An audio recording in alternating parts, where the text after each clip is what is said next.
Bonsoir à toutes et à tous et bienvenue au Journal du Soir sur Télé Libre.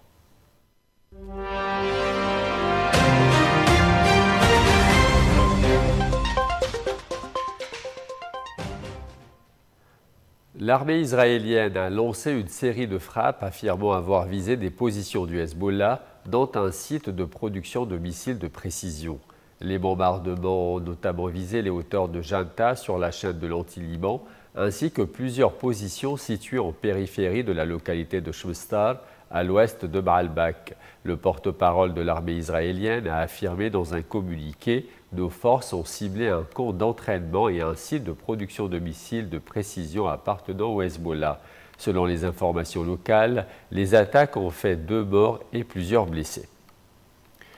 Par ailleurs, dans un entretien accordé au magazine Paris Match, le Premier ministre libanais Nawaf Salam a affirmé que le Hezbollah doit devenir un parti non armé. Il a également appelé à une aide internationale urgente pour faire face à la grave crise économique et sociale du Liban, tout en insistant sur la nécessité de réformes structurelles dans les secteurs financiers et judiciaires. Entre les tensions militaires au sud et l'effondrement économique à l'intérieur du pays, le Premier ministre Nawaf Salam trace la voie d'un Liban souverain et réformé. Sa priorité, désarmer le Hezbollah et restaurer l'autorité de l'État sur tout le territoire. Dans son entretien accordé à Paris Match, Salam a souligné que le Hezbollah doit devenir un parti politique non armé. L'objectif est de rétablir le monopole de l'État sur les armes au sud du Litanie d'ici 3 mois. Le chef du gouvernement parle d'une opération en plusieurs étapes, soutenue par la communauté internationale pour consolider le cessez-le-feu décrété en novembre dernier. Il décrit la situation actuelle comme une guerre d'usure sur la frontière libano-israélienne. Sur le plan intérieur, Salam tire la sonnette d'alarme. Plus de 74% des Libanais vivent aujourd'hui sous le seuil de pauvreté. Il estime que seule une aide internationale immédiate et des réformes profondes peuvent sauver le pays. Il a affirmé que le gouvernement prépare une restructuration complète du secteur financier afin de rétablir la confiance des investisseurs et de renforcer l'indépendance de la justice. Sur le dossier régional, le Premier ministre se dit favorable à la nouvelle initiative de paix américaine prévoyant une aide humanitaire d'urgence à Gaza. Mais il reste prudent face aux intentions d'Israël, estimant que Netanyahou traite la guerre comme on traite une bicyclette. S'il arrête, il tombe. Entre la reconstruction de l'État, les pressions régionales et la crise économique, le chef du cabinet tente d'incarner un retour à la stabilité et à la souveraineté d'un Liban à la croisée des chemins. Lauréate du prix des 5 continents de la francophonie 2025 pour son roman Le rêve du pêcheur, publié chez Gallimard, Emily Boom incarne une voix puissante et poétique de la littérature francophone contemporaine. Dans ce nouvel ouvrage, l'écrivaine camerounaise explore le rêve comme espace de résistance et d'humanité à la croisée du réel et du symbolique. Rencontre avec une autrice qui fait dialoguer mémoire, spiritualité et engagement et qui voit dans la littérature un point entre les peuples et les langues. Ce prix a été une très agréable surprise. La francophonie, c'est un monde immense sur 5 continents extrêmement divers. Et pour moi, ça a été une grande joie d'être choisi cette année. Ce roman est né dans un petit village du Cameroun appelé Campo. C'est un petit village de pêcheurs qui est absolument magnifique parce qu'il y a l'Atlantique, le fleuve et la forêt autour. Et il est magnifique et aussi très nostalgique. Le roman est né du sentiment que j'ai eu en arrivant à Campo que ce lieu avait vocation à disparaître et qu'il fallait écrire son histoire. Et c'est aussi pour ça que ce rêve-là concerne un pêcheur dans un pays particulier d'Afrique, mais je n'ai aucun doute sur le fait qu'il se reflète sur finalement ce que nous portons à nous, les rêves que nous portons à nous. Mais dans ce livre-là, j'explore quelque chose que je n'avais peut-être pas fait jusqu'ici, c'est de dire qu'il y a un héritage traumatique, mais il n'est pas du tout exclu, qui est aussi un héritage de survie et de joie. Comment le choix du français façonne-t-il votre écriture, votre rapport au monde et à vos lecteurs? Alors, j'écris en français de façon beaucoup plus naturelle que ça. Il m'est impossible d'écrire dans une autre langue. Je parle plusieurs langues. Je parle 3 langues de mon pays, plus l'anglais. Et le français, c'est la langue qui réunit les autres. La langue dans laquelle je conceptualise, la langue qui est la langue de mon quotidien et de mon intimité. C'est la langue qui est habitée de toutes les tonalités de mes autres langues. Il me serait difficile d'écrire en une autre langue que le français. En tout cas, d'écrire avec un tel niveau de subtilité et de détail. Quelle place accordez-vous à la francophonie dans votre parcours et dans votre identité d'écrivaine? J'avoue que je m'inscris vraiment dans la francophonie à ce moment, grâce à ce prix. Je découvre cette institution, je la connaissais de nom. Évidemment, tout le monde connaît la francophonie, mais je n'étais pas... maintenant que je suis dedans, je la découvre seulement. Et d'une certaine façon, c'est la francophonie qui m'a happée. C'est-à-dire que je n'étais pas forcément inscrite dans quelque chose et c'est la francophonie qui, dans mon chemin de littérature et d'écriture, m'a attrapée, quoi. Alors enfin, quel est votre rêve d'écrivaine aujourd'hui pour la littérature africaine, francophone et universelle? Mon souhait le plus grand, c'est que tout le monde continue d'écrire et de nourrir cet en commun.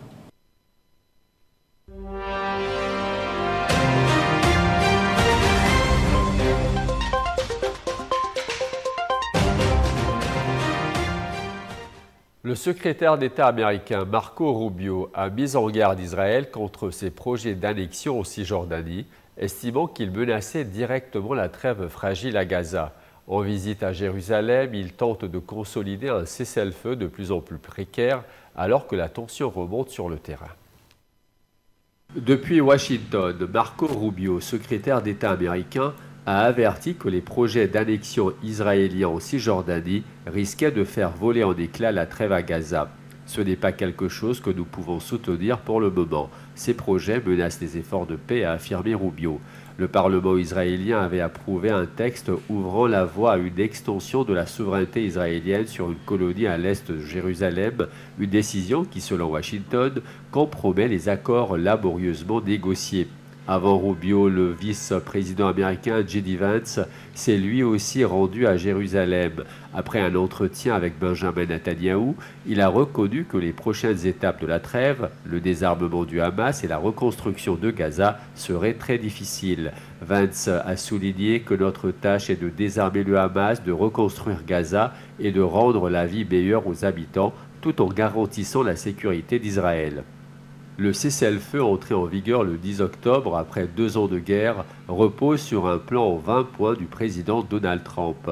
Libération des otages, retrait israélien progressif et arrivée de l'aide humanitaire. Mais la trêve reste fragile. 15 corps d'otages n'ont toujours pas été restitués par le Hamas, qui évoque les destructions massives causées par la guerre. Sur le terrain, la situation humanitaire est dramatique. Israël contrôle encore la moitié du territoire gazaoui selon l'ONU et la population manque de tout. À Khan Younes, de nouveaux tracts de l'armée israélienne appellent les civils à évacuer certaines zones. La Cour internationale de justice a rappelé qu'Israël, en tant que puissance occupante, avait l'obligation de garantir les besoins fondamentaux des habitants de Gaza, un avis aussitôt rejeté par Tel Aviv. Marco Rubio arrive à Jérusalem avec pour mission de sauver une trêve au bord de l'effondrement. Mais sur fond de tensions politiques en Israël et de drames humains à Gaza, la paix semble plus que jamais précaire.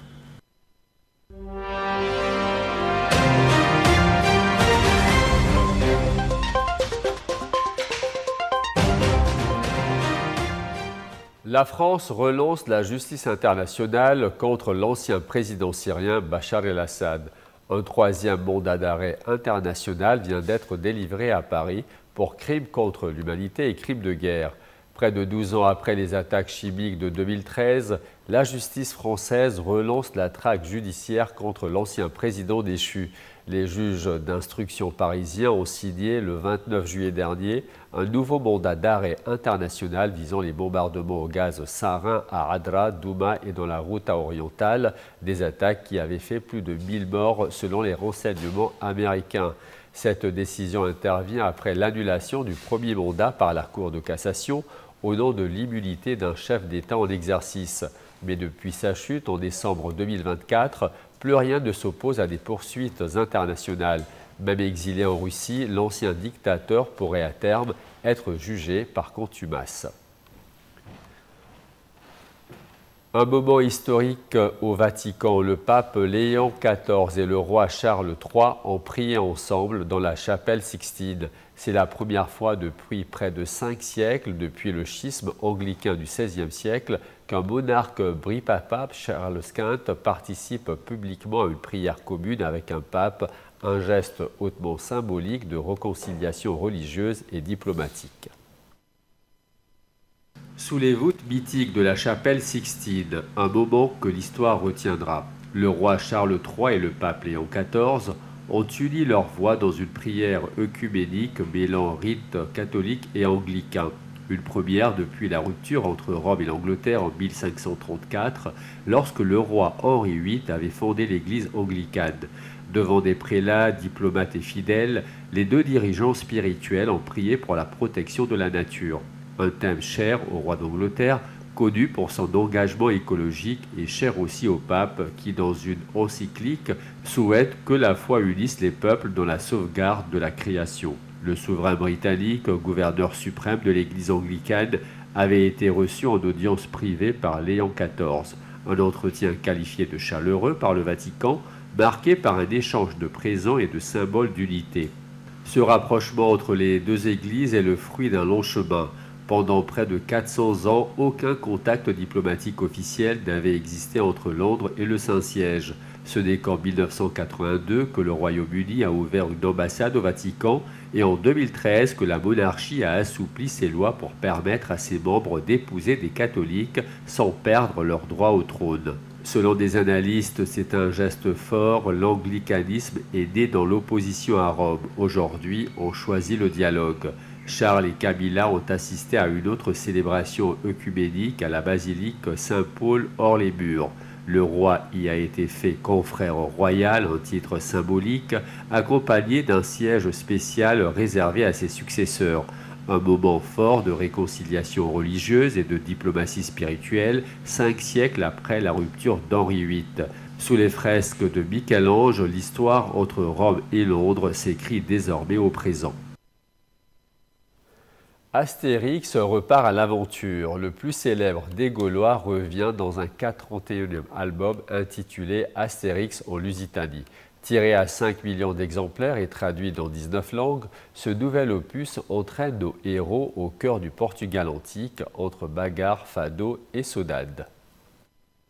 66 ans après sa création, Astérix revient dans Astérix en Lusitanie, le 41e épisode d'une saga devenue un pilier de la bande dessinée mondiale.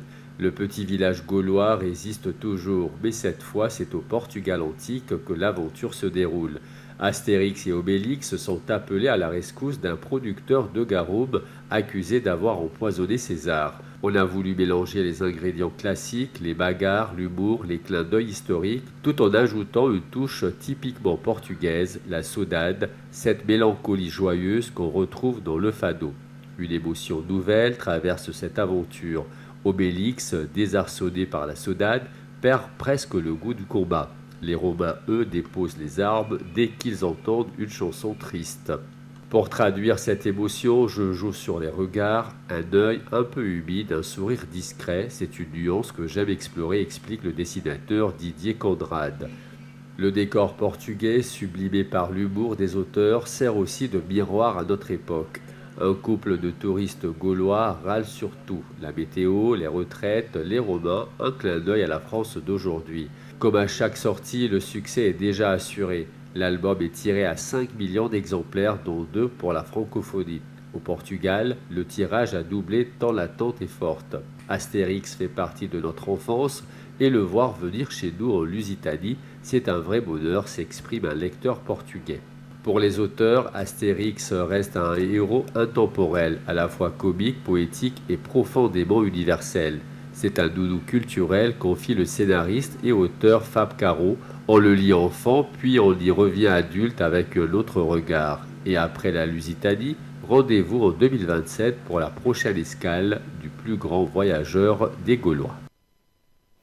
C'est ainsi que s'achève ce bulletin d'information. Merci à vous de votre fidélité et à très bientôt.